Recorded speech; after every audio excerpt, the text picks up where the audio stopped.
मी समाजवादी पक्षाचे नेते अबू आझमी यांच्या वक्तव्यानं नव्या वादाला तोंड फुटलंय। भिवंडीतील कल्याण रोडवरल्या रुंदीकरण थांबवण्याच्या मागणीसाठी ते आले होते। यावेळेला अबू आझमी यांनी हिंदी प्रसार माध्यमांना प्रतिक्रिया दिली आहे। मात्र मराठीत प्रतिक्रिया देण्यासाठी नकार देत त्यांनी भिवंडीमध्ये मराठीची गरज काय असं म्हणत मराठी प्रसार माध्यमांना तिखट शब्दात उत्तर दिलं।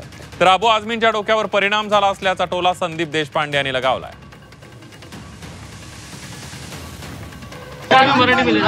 मराठी हिंदी में फर्क क्या है?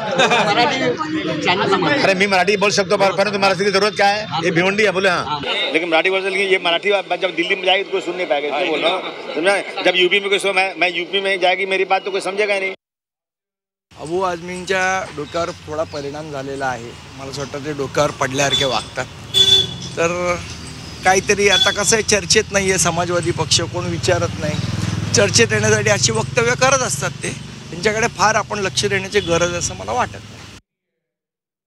सुद्धा मराठी बोलत नाही तर या ठिकाणी मराठी महाराष्ट्रात तर बोललंच पाहिजे। भिवंडी काय, गोवंडी काय, अगदी चंडी असेल तिथे सुद्धा मराठी बोललं पाहिजे, आमची मागणी आहे। मराठी हा आमचा आत्मा श्वास आहे। अबू आझमी यांच्या वक्तव्यावर राऊतांची पोपटपंची आणि मनसेवाल्यांची कुठली भाषा याच्यावरची भूमिका त्यांनी स्पष्ट करावी। आमचा आग्रह आहे, मराठी भिवंडीत बोललंच पाहिजे।